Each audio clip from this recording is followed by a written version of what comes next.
Mike Shine, good morning, my friend. How are you? Hey, Walter Amarello, good to see you. Woo! Woo! So one of the big things we were talking about last week, well, actually a few minutes ago before the podcast started, was Secrets of the Millionaire Mind, the book. You're holding it up, Secrets of the Millionaire Mind by T. Harv Eker. It was a big inspiration for me, and definitely life changing. So I had to add it to the foundational five, the first five books. And I don't know if you've read this a couple of times, right, Mike?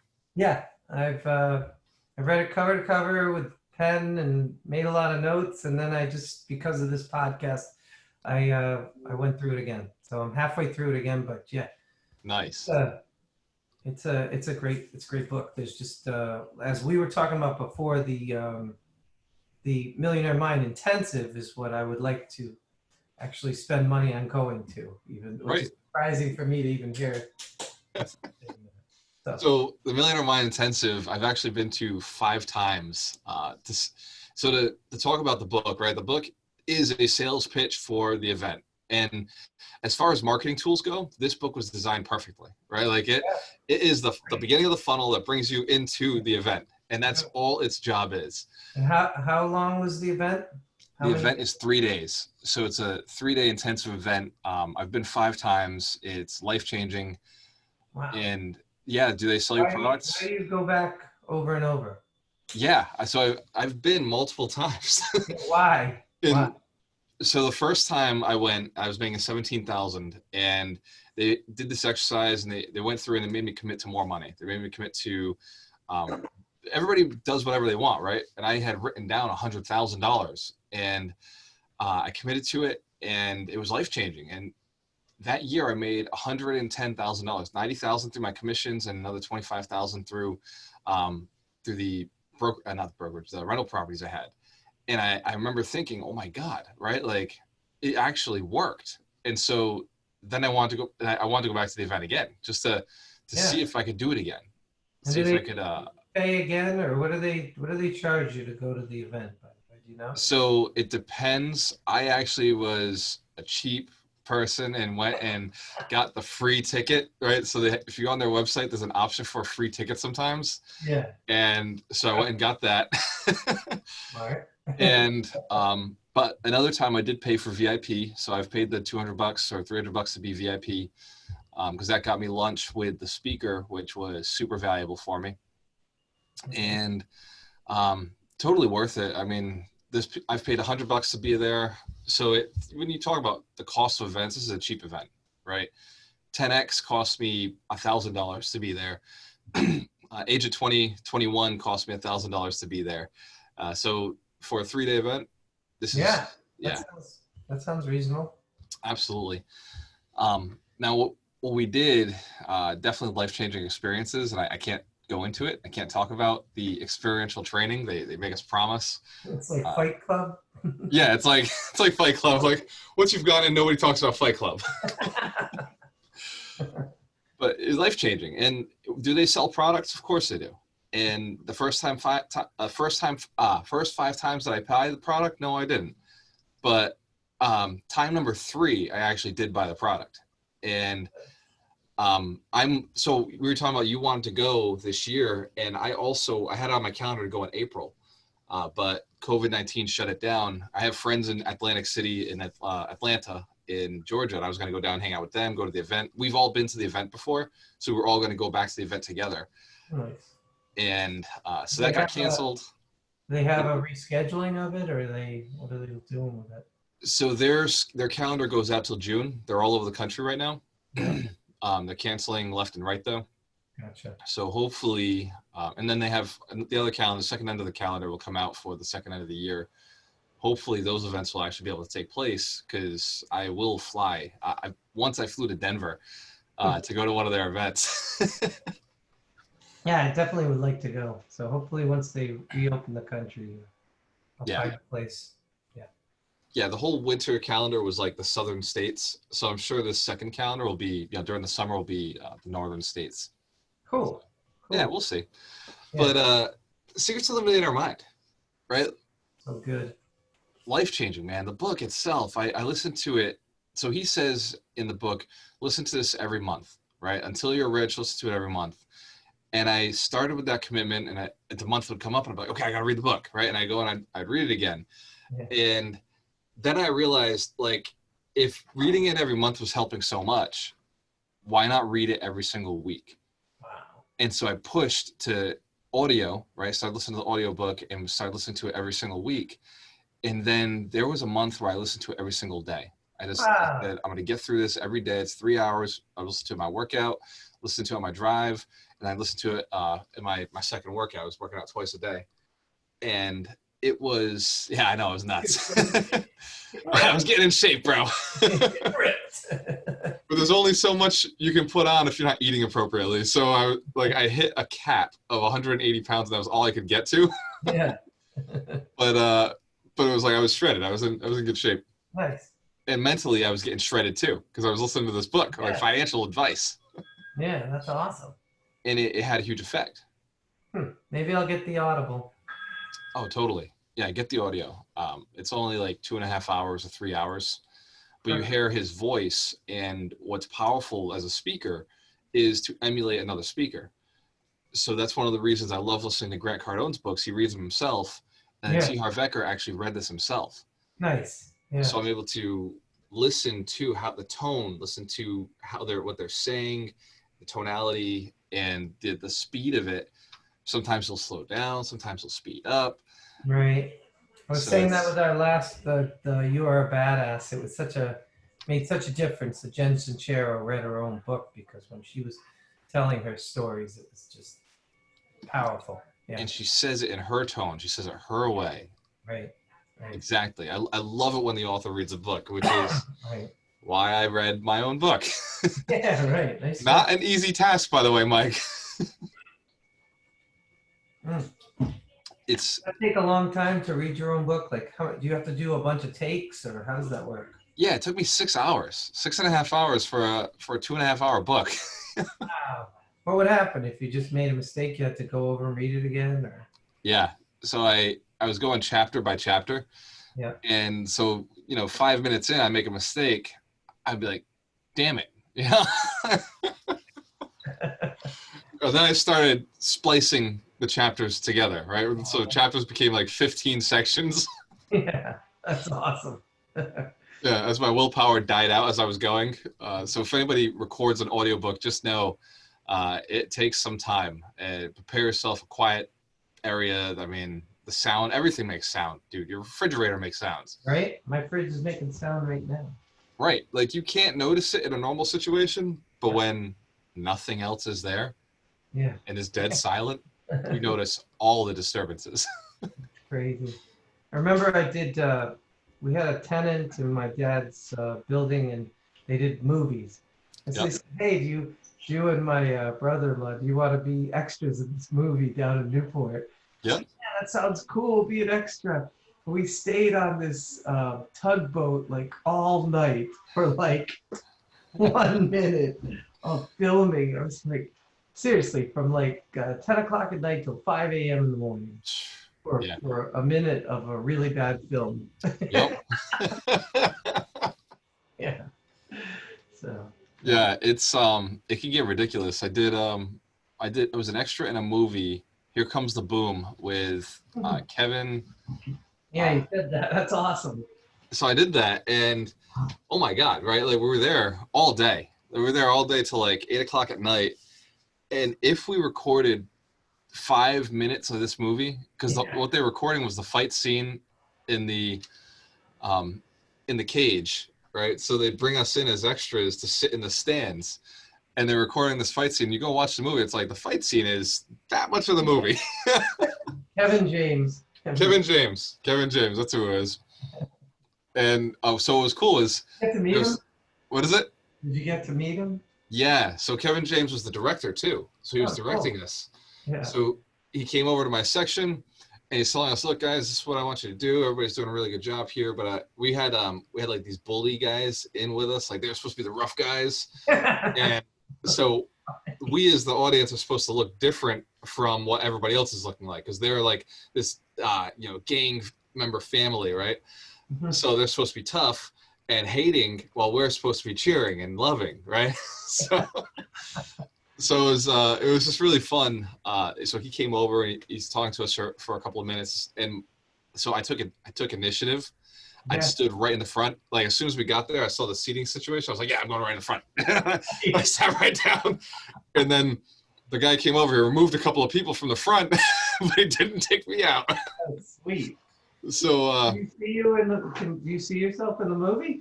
Like, no, unfortunately, ironically, I'm on the side of Vanderlei Silva, right? Who's this big cage fighter, yeah. and like they cut it so it's just him. Ah. But I know that that's my elbow. See, I know. Right. I went to see my movie in they showed it at the showcase. I think it was called Burden of Proof, and Yeah. it is the worst. I couldn't even sit. Like it was at the showcase in Warwick first.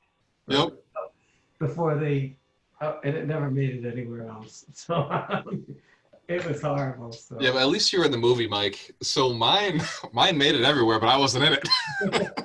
I got a $1 for being in the movie because they have to give you something so that you're Yep. compensated. So yeah. Okay, so they did cut me $100 check for my time there. Nice job. So I got $100 for being there for the day, and they fed us. Where were they filming? This was in Boston. They were filming in Boston. Cool. Yeah. Actually, it was North Shore. It was somewhere north of Boston. Gotcha. But it was all right. My ex-wife at the time had she decided to like get into this free thing to go acting, and they were gonna pay us. Yeah. And she set it up, and she said, "Yeah, you know, not Vanderlei. Joe Rogan's gonna be there. It's gonna be Kevin James. Who's the Fonz? The Fonz from Happy Days. Henry Winkler. Yeah, Henry Winkler. So he's gonna be there. So I'm like, all right, you know, what's the worst that could happen, right? Like I'm gonna lose basically $80, you know. So I think I was making $180 a day, and I was losing a day. So I did the math; it made sense. So we went up there, and then after it, like the whole time, she's like, "Oh my god, like we can get all these acting gigs. Like we can actually do this, you know, because we're hanging out in a room full of actors, right? Like you know, washed up actors, people who've never been on, you know, but some of these guys actually follow this circuit of Really? you know, being extras in movies, and that's their thing. Like they're traveling all over the New England area, like just being extras. Wow. Yeah, and they love it. And there's like an actors guild, and there's guys who are like, I'm level 4 actors guild, and this is why I'm the judge in this movie, right? Can't believe you didn't stick with that. What a surprise. So I did a little bit. Really? I went and I filled out the like the template, the background, and every so often they'd call me for a gig, and I look at it and be like, $100. Like I remember how long it was last time. It was like 12 hours. Right. And we couldn't control our situation. And this was around the time where I was really getting into real estate, and I was like, my time was worth more doing this than going out and doing that. Nice job. And I just couldn't see myself ever 100% being an actor in a movie, right? Like I couldn't see myself putting myself through all of the work of getting there. Yeah. And because I'd been in a band at one time, so I knew the look work of that, and you don't end up on the big stage, right? Yeah, right. Wow, you're in a band. What did you do in a band? So I played bass, slap of the bass man. Cool. Yeah, and like we didn't you know play any big shows. You know, we had a chance once to play for this band Raw. We had a chance, and my singer in the band, he was in the military. He couldn't make it, so we had to cancel this gig. We were going to open for a band that we really liked, and they're a big band. You know, they probably would have pulled 200-300 people. Wow, And that's cool. that to me was like the shot where I was like, you know what, like this is probably not going to work if everybody in it is not committed to just showing up to these things. Right. Because I was ready to go tour the country. Me and my brother were both ready to go tour the country. But our two other bandmates were looking to, you know, they were doing their jobs and building up their lives. And so Cool. I looked at it. Yeah. Cool. It's cool, Mike. It's cool. Yeah. It's cool. My story of failure here. My story of going nowhere was hey, cool. I had, when I lived in India with my aunt and uncle, we started a band, and I was like backup singer with my buddy. we'd sing like rock cover tunes, but if you were like American in India, like a cowboy hat.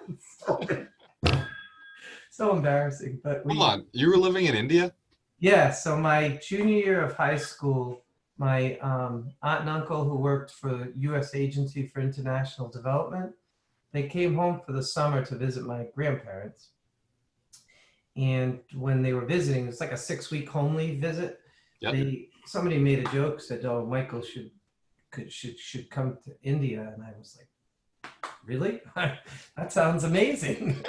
So I did my junior year of high school in New Delhi, India, and went to the American Embassy School, and lived in a neighborhood near the embassy. And we had like 7. It was like a small house, but we had like 7 servants because everybody needs a job. So you know, like a cook and bearer who would like cook food for you. It was amazing. Like I'd lean out my door and go, "Hey, Gopal, can you make me some oatmeal?" And just cook it, right? No way. Yeah, you know, I always talk about that with like Tim Ferriss when he talked about living in other places, Yeah, how cheap it is. right. Like 2 people who would sweep our driveway every day because they, you know, they needed the rupees or whatever. The rupees. The rupees, and they had what else? We had a guy who ironed my underwear. Like it was like Sure it did. was like pressed underwear. Who knew? Nobody's gonna see this, but you're gonna feel the difference. Yeah, right? It's nice starched underwear. But yeah, so I went and I lived with them for a year, and No kidding. amazing. It's changed the trajectory of my life, definitely. Really? Yeah, because I've been going to like prep school the whole time, and then suddenly you're in India. It was amazing. That's wild. Yeah. I mean, that's a story I did not know about you. I didn't realize that you had done a little world traveling like that. That's cool, Right. Mike. So we started this band. Yep. There were a couple of really talented guitarists, and my friend Kurt was an amazing singer, and I was just the high eye who wanted to sing and stand up. Man, put me in the band, guys. Yeah, come on, I could sing. So Yep. so we actually played one concert where we played at some like field, and there was like a bunch of people, and we were up on stage. That was our big, the band was called the Oblivion Express, and that's where we went to, straight to Oblivion. I love it, man. The Yeah. Oblivion Express. Yeah, but I mean, you know, it's funny because the guitarist, this guy Greg, he was a really good guitarist. Like he'd play anything. So Yep. pick songs that we could sing, and then he would just jam out. Yeah, it was awesome. And you had a drummer too, or it was just Yeah, the yeah. drummer. I can't remember who the drummer was. Nobody ever does. Yeah, it's like Spinal Tap. He spontaneously exploded. Yeah, no. Yep. But yeah, it was a good time. It was like junior in high school with people in American Embassy School, all these embassy kids, you know. Yeah. Parents were in the foreign service. Yeah, it was cool. It's crazy. So I think it's got to be something to do with success. This ties in somehow because a lot of successful people I know are either in football teams, like they play football, they play sports in high school, or they've been in bands, right? It's very consistent where I'll talk to somebody and they'll find out I was in a band and say, yeah, me too, right? And like, we're talking about finances and money, but Yeah. our young growth was we were musicians, or they'll ask me, hey, you know, you played football when you were younger, right? I'm like, no, I did not. Did you? Yeah, I was part of the team. And they tie that to their success. It was part of what taught them how to build and taught them how to, you know, work with each other. Yeah. In a band, it's the same thing. It's all of these pieces have to really get good at their individual parts, but play well together. And it's a business right now. Hey, let's go put on a show somewhere. Yeah, and there's risk taking too, because you're out there and you're putting yourself out there. There's a ton of risk. And if it's fun for you to be out there, then that's kind of where you're going to be when it comes to real estate investing. That's exactly When I right. look at some of the stuff that I just say, you know, let's just go buy it. Mm-hmm. Like I have unlimited money, but let's just, you know, risk tolerance. If you're going to stand up in front of 300 or 400 Indians who are looking at you when you're singing, you'd be willing to buy a 3-family in Fall River. Yeah. If you can sing in front of this many Indians. Speaking of, so I was so close to going to the Philippines. I was dating a girl who she was Filipino, and she went back there to visit, but we'd Cool. broken up like right before, Yeah. and I hadn't booked the trip, but I was so tempted to go. And I'm watching all her videos, and she's telling me, "Yeah, you should have come either way. Like my family would have been cool with it." Yeah. And I'm watching the videos, and she's telling me about the servants. She's telling me about how, Yeah. yeah, like there's the Yeah. servants, and like everything is done, and And again, you're not doing it because you're better than them. It's that people need, in these economies, people need a job. So you don't people need a job, and they're need willing to your work. driveway swept every day. But if there are two people that are going to be fed because of that, then it's, yeah, Right. that's cool. We even had a guy, this is my favorite thing. So there's um, every house, even in those neighborhoods where the houses are right next to each other, they have what's called a chokidar. And a chokidar is a guy that sits in front of your gate. Like, and I don't want you to think this is like a big gated house. It's like there's a gate and a driveway, and the house is right there. But so they would all sit at every house and just sit overnight to make sure nothing happened to your house. Yeah, I had this guy named Paul. He was my chokidar, and he was like 7 feet tall and like 300 pounds. And they all have like bamboo sticks, and they tap them on the ground. Like, so, Yep. if you're, like, I remember we went to the British High Commission, which is like the American embassy, to get fish and chips. I was like 16 years old, but they had beer. Yep. Like, oh my God, I want that. So I come walking home, and you can just hear all the bamboo sticks being tapped by all the, because they're saying, "Hey, we're here. Don't mess with us." So as you're walking through the village, the chokidar are like, "Ta, ta, ta, ta, ta, ta." We see you, Mike Shine. It's like a suburb. It's not really it's just like a street in a suburb. Like, yeah. And if you stay late at the embassy, there are like taxi drivers, and you got to wake them up at night, sleeping in like a tent right outside the embassy. Yep. They get there, but they think you're American, and they'd be like, "Oh, 15 rupees for what would be like a 9 rupee even late night drive." Yep. I would always be like, "Paul, take care of that." It's awesome. Let them know. Yeah, stand up, and the taxi driver would be like, "All right, 9 rupees, goodbye." Yeah, that's cool. That's smart. Pull on the chokidara. Yeah, Paul the chokidar. So there we go. Learned a little bit about India. Yeah, I'm learning as we go, man. Yeah. It's cool. Yeah. So, Mike, Secrets of the Millionaire Mind, there were, 17 principles in it? There was a whole bunch of wealth principles. Yeah. I have on my wall. I actually have on my wall, printed out, It's awesome. the Millionaire Mind wealth principles. So you can go to the website and pull this up. Yeah. And I'll say them out loud now. So if anybody wants to, these are like affirmations. I was doing these for years. So you place your hand on your heart and you say the following declarations, right? My inner world creates my outer world. What I heard about money isn't necessarily true. I choose to adopt new ways of thinking that support my happiness and success. What I modeled around money was their way. I choose my way. I release my non-supportive money experiences from the past and create a new rich future. I observe my thoughts and entertain only those that empower me. I create the exact level of my financial success. My goal is to become a millionaire and more. I commit to becoming rich. I think big. I choose to help thousands and thousands of people. I promote my value to others with passion and enthusiasm. I am an excellent receiver.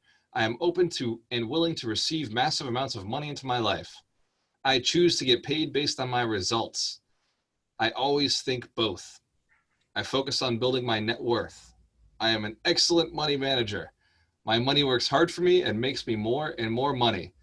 I am committed to constantly learning and growing. Touch your head and say, I have a millionaire mind.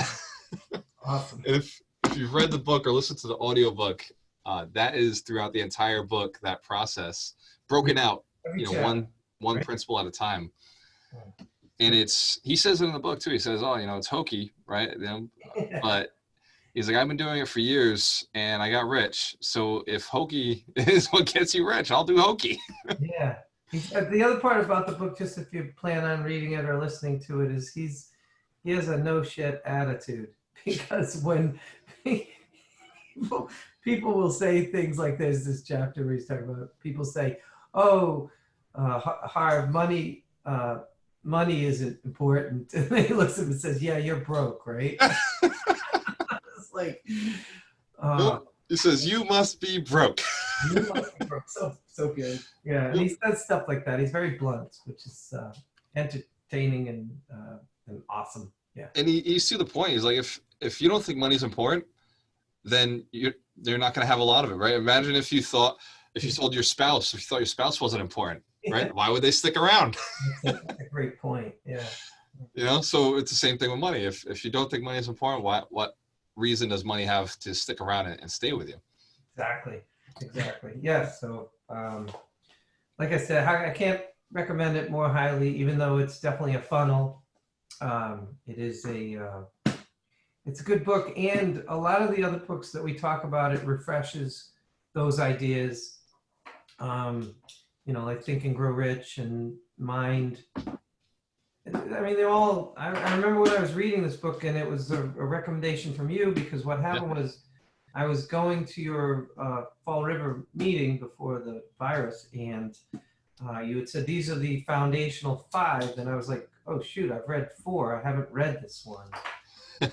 and I remember just thinking that it was it kind of reiterates some of that stuff, but in a new, fresher way. Yeah. So it's to the point. Yeah, exactly. It's like, and like you said, it's not that long. It's a short book, and you can just crush it, and everything is so logical when you're reading it. You're just like, yeah, that makes complete sense. Why would you think otherwise? So yeah. And it's presented. He uses NLP, like he uses all the same techniques that you would use in the sale. He goes through, basically the whole book is going through what we call what is it? Opposition. No, I can't think of it right now. Wow, it's escaped my mind. But he's handling objections. So the entire book is handling objections. Nice. He's going through and saying, yeah, if you think this is hokey, yeah, you're right. But sometimes hokey things make you rich. And Right. if what you've been doing, if being cool, Yeah. it was working for you, then you'd be rich. Yeah. And so maybe not being cool is the path you have to take. Yeah, that really resonated with me when I was reading it. That you are where you are because of what you're doing. So maybe it's time to try something else. Yeah. To get to the next level, which is not to say that you can't read this book if you're successful. It's going to take you, like you said, you went to it 5 times. Yeah. You didn't stop and say 110,000. You say, well, let's see if we can double this. And I still go back to the book. And here's the thing: I signed up for all their courses, right? I spent all the money, right? Went to all their courses, traveled all over the country doing their training, and now it's been 3 years since I've done their trainings. Yeah. And I want to go back and do it again. Well, I'll go with you. How's that? I'm 100% down to do it with you, man, because it was at the time, like I was going through these courses. Yeah. I was somebody who hadn't even learned how to make 100,000, right? Like, Right. and then now, but I was in the room with millionaires. Like I was in there, and I didn't know how to like talk to them because I thought they were better than me. It was just in my head, right? Yeah. But they were right there with the rest of us, and they were open to conversation like anybody else, right? Yeah. And I'm asking them, like, why are you here? Why, oh holy person, are you here with us mere mortals? That's cool. And they wanted to get to the next level. Yeah. And they were getting value out of it. And like, to me, like thinking about it now, it's like, man, like what if I went back and did they have a course called, and I'm definitely not selling in any way. I really don't, I make no money off of talking about this. Yeah. But they had a course called Guerrilla Business School, which was 5 days of just, different tactics that work in business, like really aggressive tactics that work no matter what your business is. And they use a focusing technique to say, okay, think about your business right now. How would this principle work? And then they start teaching the principle. And obviously your mind is focused on your business, your scale, your level, wherever you're at, how to get to that next one. And it's all applicable. And then there was Train the Trainer, where we learned how to actually create our own training courses, how to speak. And that was huge for me. I'd love to do that one. You would love it. Yeah. There was a lot of NLP in that. Absolutely. It's all NLP. Absolutely. Yeah. Neuro-linguistic programming. Yep. Yeah. Then there was Mission to Millions, which is learn your purpose, like learn your dharma, learn why you're here, and how to monetize that. Like, what is your purpose and how do you connect it to money? Some people's purposes don't connect to money, so then you have to find your secondary, like what you could do that you'd still be passionate about that allow you to do what your purpose is. Gotcha. And there's a way, no matter what your purpose is, there's some way to monetize that. Sure. And it's just a matter of, you know, maybe changing your vehicle or changing your mission. Yeah. That's And good. then the other course that a lot of Funny, people like. now that we're talking, I can see how you put this into play on a daily basis. It's cool. Yeah. It's cool, right? Oh, it's great. You know, like the attitude, you know, where your attitude is on a daily basis is you're very disciplined with your, you know, be happy in a good mood and, you know, attract things like that. Yeah. It's awesome. Oh, Mike, I'll take it. These are compliments. I will, you can compliment me all day. I will sit here and take it like a man.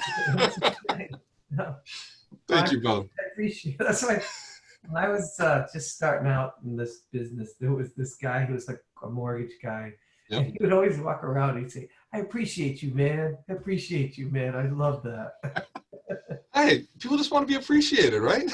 Yeah, it's so true. Yeah. And that's so any consistency you can see in the book in me is from pounding it in, right? Just being like, you know, I'm gonna read this book until I get it. What I was saying. Go to it 5 times, do all the classes. That's amazing. Yeah. Yeah. I felt that I'd found the one, right? When I read that book, I realized this is the one. If I just do everything in this book, Right. if I could just like master these principles, that's all it would take, right? I just realized how in line with the universe they were. Yeah. And then Awesome. when you read The Science of Getting Rich and you read the book like this, The Science of Getting Rich is super basic, right? It's like it gets right down to the core principles. Right. And then Secrets of the Millionaire Mind is like functionality of it, right? Like Right. these are the principles, but then Science of Getting Rich is why they work. Right. So it's really practical. It really is. Just very I don't want to say this in a negative way, but it's simplistic. It simplifies all the stuff that all the other books, you know, Think and Grow Rich and The Science of Getting Rich, which are coming up. But yeah, it makes it so simple that you're just like, you can digest it and put it into action on day one. It's awesome. I've used it as a qualifier. I've used it as a qualifier in relationships. So so you know, as I'm dating somebody, I'll give them the book and say, hey, you know, let me know what you think. If they don't read it within 2 weeks, I break up with them. I swear to God. I gotta tell you a story. So, you know, Brenda's my wife. And so our first date, I was taking her out for sushi and a movie. Yep. And so we went to this restaurant and I bought this big boat of sushi that had like quail eggs on raw eggs and all this. This was before I was vegan, but so we get this big boat of sushi and she's kind of grossed out, which I could totally understand now. Raw eggs and fish, and she's never had sushi ever. So I said, I can't date someone who doesn't like sushi. No. She said, all right, take me home. No way. And I don't know why we're married, because I made so many mistakes. Because Mike, at the end of the day, you don't have say in the relationship. It's always the woman's decision. She ended up liking sushi, but we just think that that's a funny story, and I was pre-qualifying her based on sushi. See, you brought her around to the lighter side. That's right. You see, you were saying you have to read a book. For me, it's like you have to. Yeah. It's definitely we all have our reasons that we base relationships on. Who's to say which one is right or wrong? This has worked for me. Sushi was working for you. Thank God we worked our way around that one. Yeah. And it's part of the success equation for you, right? Is your wife is definitely one of the reasons you're so successful. Right? She allows you. She supports you. She encourages. Yeah. And we work together as a team, and And we don't always agree on stuff, but it's actually a good filter, because if there's something that I'm gung ho about, she can bring in the side of it that, maybe we should think about it a little bit more. Yeah, that's a good team. Yep. I think that's a key to success. It definitely is. Yeah. Yeah. So, Mike, I think we were about that time we wrap this up. Yep. This was a fun one. I love I love all the journey we've been through on this episode. We learned that we were both in bands. Absolutely, and we discovered Travel. that you've been in a band in a foreign country. You've had servants, you've had cooks, Yeah. and shoppers. Right? What were they called? Chokidar. Chokidars. So awesome. So definitely a wild episode, and definitely go and start the Foundational Five. Go back, listen to those books, get some positive affirmations. I think that's another big takeaway from this book and from the conversation in general, is just start saying the thoughts that you want to be real. And I know when I started, none of them were real. Like, not a single freaking one on that list was real. Nice. And now I look at that list, I'm like, common sense, obviously, that's all true. Yeah. Affirmations, again, what I noticed when we started this journey with all the reading was that the books all reflect off of each other. Like affirmations, we say it in this book, and I was mentioning You Are a Badass. She talks about, I was just reading that this week, and she talks about affirmations. She says, bathe yourself in them, write them 10 times in the morning, 10 times a night, say them all the time. And all the different books tend to bounce off each other. So you can't miss these messages, is my point. That's the thing. Ron has a philosophy that every book talks about one thing, right? Every book, at the end of it, they're all saying the same thing. Every book has its one thing that it teaches you. Right. But you're right. These consistencies, like, why do they keep putting them in there, right? Why would they keep talking about affirmations, setting goals, right? Like, why are these in there? Yeah, because they're right. Because they work, right? Because they write. And so many people will dismiss them, be like, oh, they're just saying the same stuff as that other book. It's like, well, then that's the principle, right? Like, that's the consistency. Right. Stick to that. And like you said, this book meant so much to you. I think that there are so many different books out there, and different books talk to different people. Yeah. You can talk to people about Science of Getting Rich, and they'll say that's the book. And then other people will be like, well, Think and Grow Rich is my book. Yeah. And again, like for Brenda, and then to me by extension, You Are a Badass was the one that just spoke to her. So, digesting like we do, 52 books at minimum, because I'm reading like 4 different books, because like the Wholesale Mastermind has a book assignment, and this one. But maybe just not beyond learning from each book is that maybe you're just in search of the book that speaks to you directly.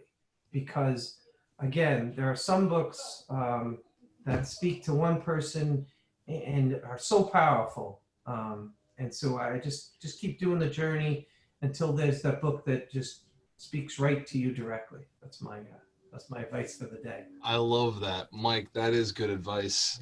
Find your guru and stick to them, and keep running with it. And there's no shame in as long as you pick somebody who's moral, ethical, and honest, right? Like, just run with that. And I was thinking about something, when we talk about, keep picking up these books, but I am a strong believer that books find you. Yeah.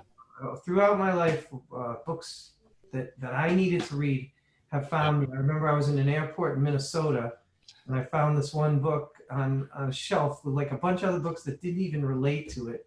And it made a huge difference in my life. So I feel like. What was the name of that book? Do you remember it now? Or? Oh yeah, I do. It was called In the Meantime. It was a relationship book, because I was in a mess. So, in the meantime. In the meantime, and it was like, it just spoke to me, and it was just like I said, it was in an airport in Minnesota. Yeah, so you find books whenever. We've had similar things with that. When you talk about broke to $250,000 and your relationships and things that happened to you, I had. We could talk about it another time, but I had a fun relationship before I found Brenda. So yeah, you had some journey, huh? I know we're running out of time. We'll save it for another one. We'll tease. 100 Millionaires podcast, episode 5, Mike's relationships. It's coming. Okay, cool. Yeah, man. I can't wait to dive into that one. As long as we don't dive into mine. I might have not been all good. Yeah, exactly. Although I will say every girl I've dated has been amazing. It's all a learning experience. Right? Teaching me something. That's right. Oh. Love it. All right, man. I will see you soon. Actually, let's jump into another call right after this. We'll hang out for a little bit. Okay. I'm gonna use the men's room. I hope that's all right. Go ahead, brother. all right. Peace. Later, brother.